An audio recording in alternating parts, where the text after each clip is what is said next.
Hello guys, দেখেন কুশল বাগান, দেখেন কুশল বাগান দেখেন গাইস, এদিক দিয়ে রেল যাচ্ছে আর এদিকে দেখেন কুশল বাগান। দেখেন গাইস, যারা কুশল খাবেন তারা অবশ্যই আমার সাথে যোগাযোগ করবেন। কত সুন্দর একটা ভিউ দেখেন, এত সুন্দর জায়গায়, এত সুন্দর একটা রাস্তা, এখান দিয়ে ট্রেন যাচ্ছে, এখান দিয়ে আর পশ্চিম পাশে দেখছেন কত সুন্দর একটা জায়গা। এরকম জায়গায় কুশল হবে আমি দেখে তো অবাক। এখানে আপনি কুশল খেতে পারবেন, প্রতি পিসের দাম হচ্ছে 100 থেকে 150 টাকা, বুঝছেন গাইস। আর মনে করেন যদি খেতে চান তাও অবশ্যই আমাকে বলবেন, আমি আপনাদের জন্য পাঠিয়ে দেবো কুরিয়ে করে ইনশাল্লাহ। ওইটা হচ্ছে ফ্যাক্টরি। দেখালাম আগের ভিডিওতে কিসের জব করলে জানাবেন। আর কুশল ক্ষেত দেখেন, দেখেন গাইস কুশল ক্ষেত কীভাবে বাতাসে সব নষ্ট হয়ে গেছে। এদিকে দেখেন, এদিকে আকাশ মেঘলা মেঘলা, বৃষ্টি হবে অভাব। আর এদিকে দেখেন কুশল ক্ষেত সব নষ্ট হয়ে যাচ্ছে, বাতাসে সব নষ্ট করে দিচ্ছে, কুশল ক্ষেত সব নষ্ট করে দিচ্ছে।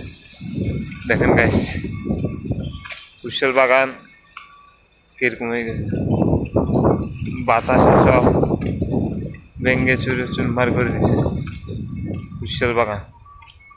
তারা অবশ্যই কুশল খাবেন, আমার সাথে যোগাযোগ করবেন, আপনাদেরকে পাঠিয়ে দেবো ইনশাল্লাহ। এখানে এগুলা লুকসে আপনি ফ্রিতে খেতে পারবেন, সমস্যা নেই। এগুলো মালিকানা না, ওগুলো মনে করেন এমনি এগুলো কোম্পানি স্টাফদের জন্য বরাদ্দ করে রাখছে।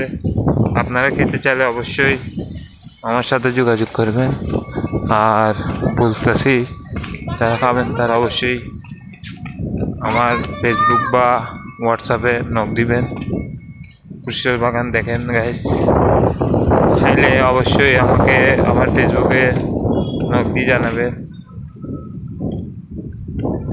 হ্যাঁ, তাহলে সবাই ভিডিওটা like, comment, share and subscribe করে দেবেন। আর আমার পাশে থাকবেন, সাপোর্ট করবেন সবসময় ইনশাল্লাহ। আপনাদের মাঝে আমি ভালো ভালো ভিডিও দেওয়ার চেষ্টা করবো। সবাই ভালো রাখবেন, সুস্থ রাখবেন। আল্লাহ হাফেজ। দেখা হচ্ছে কোনো পরের একটা ভিডিও। যারা চাকরি করবেন তাদের জন্য অন্য ভিডিও নিয়ে আসবো ইনশাল্লাহ। আমাকে আগ্রহী থাকলে জানাবেন কি চাকরি করতে চান চট্টগ্রামের ভিতরে। ইনশাল্লাহ যতটুকু পারি ততটুকু দিয়ে চেষ্টা করব। তো সবাই জানাবেন, তো ভালো থাকবেন। আর জাহাজের চাকরি করলে জানাবেন, জাহাজের চাকরি আছে। তো সবাই নক দিয়ে জানাবেন। তো আজকের মতন ভিডিওটা এখানে শেষ করলাম। এখানে কুশল বাগান সব নষ্ট করে গেছে। তো ভালো থাকবেন, সুস্থ থাকবেন। আল্লাহ হাফেজ।